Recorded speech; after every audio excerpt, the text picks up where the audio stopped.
ఇప్పుడు సోనియా గాంధీ ఇచ్చినటువంటి ప్రతిఫలం వల్లనే బీఆర్ఎస్ పార్టీ 10 సంవత్సరాలు పరిపాలించింది. ఒకవేళ సోనియా గాంధీ కనుక ఇయ్యకపోతే మీరు ఎక్కడ ఉండేవాళ్ళు? సోనియమ్మ కూడా ఎందుకు ఇచ్చింది? అడిగి అడిగి అడిగి అడిగి అడిగి నిర్హార శిక్ష చేసి కేసీఆర్ అడ్డమడ్డాడు అమరవీరులు ప్రాణ త్యాగాలు చేస్తుంటే ఇంకా చచ్చిపోతారు జనాలు, భారతదేశం ఆగమైపోతుంది, తెలంగాణ ఆగమైపోతుంది అని చెప్పి ఒక్కొక్కరికి ఉచ్చబడిచ్చిర్రు. తెలంగాణ ఉచ్చబడ్డది కాంగ్రెస్ వాళ్లకు 60 ఏళ్ల నుంచి గాన్యం ఉంది కాబట్టికే ఈయనన్న చేస్తాడేమని అప్పుడు సోనియమ్మ దయదలిసి ఇచ్చిందే తప్ప ఈ పెద్ద పెద్ద నాయకులు మేమిచ్చినాం అంటారు కాంగ్రెస్ వాళ్ళు. ఎవ్వరు ఇలా ఇచ్చింది సోనియమ్మనే. కేసీఆర్ తెచ్చిండు పండుకోని దీక్ష చేసి బక్క చిక్కిన పేయి మనిషి అమరవీరులను తూపాలను చూసి అలా ఆత్మ బలిదానాలను చూసి కేసీఆర్ చచ్చిపోయిందన్నారు. చచ్చిపోయిందంటే యమలోకం పోయిండు ఆయనే.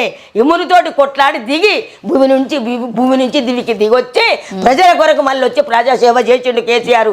10 ఏళ్ళు ప్రతి ఒక్క కులాలను కడుపులో పెట్టుకుంటూ కేసీఆర్ ప్రతి ఒక్కరికి ఏడుపు అన్న మాట రాలే. తెలంగాణ రాష్ట్రంలో మంచిగా ఉంది 10 సంవత్సరాలు. మళ్ళీ కాంగ్రెస్ వచ్చింది, ఎప్పటి ఎనుగులే ఉంది, కట్టె ఇరుగుతలేదు, పాము దత్తలేదు, పథకాలు అందుతలేవు, ఏ పథకం లేకుండా జనాలను ఆగం చేస్తుంది కాంగ్రెస్ ప్రభుత్వం.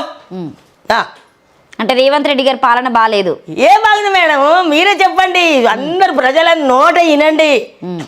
ఐటీ అని చెప్పి ఎంతమంది ఇండ్లు కూలగొట్టే ప్రజలు రోడ్డు మీద పడ్డరా, ఏడ్చిండ్రా, ఆడోళ్ళు మగోళ్ళు. హైడ్రా అయితే ఇందిరమ్మ పాలన అన్నాడు రేవంత్ రెడ్డి.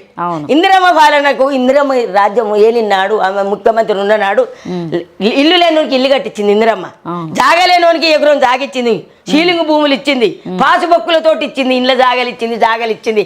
నువ్వేమిస్తున్నావు? ఉన్నాయి దోచుకుంటున్నావు.